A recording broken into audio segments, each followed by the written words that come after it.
So should we talk about after the sale? Yes. First of all, you're going to decide, do you want to do the sale again? That's going to be one focus, because that's going to make you just move tables all the way into the garage and not have to take things down. So that when it's time to come back to do the sale again, it makes it so much easier.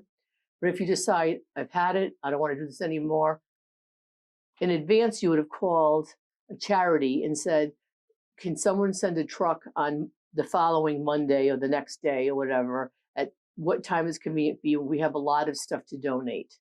So in advance, you're having a truck come and pick it all up so you don't have to worry about what you're going to do with it.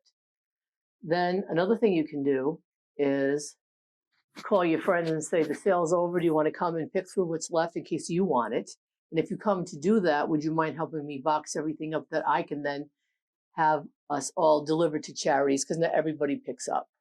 But the whole focus of this is to clean it up so you can park a car in the garage again. Wouldn't that be a novel idea? Yes, definitely.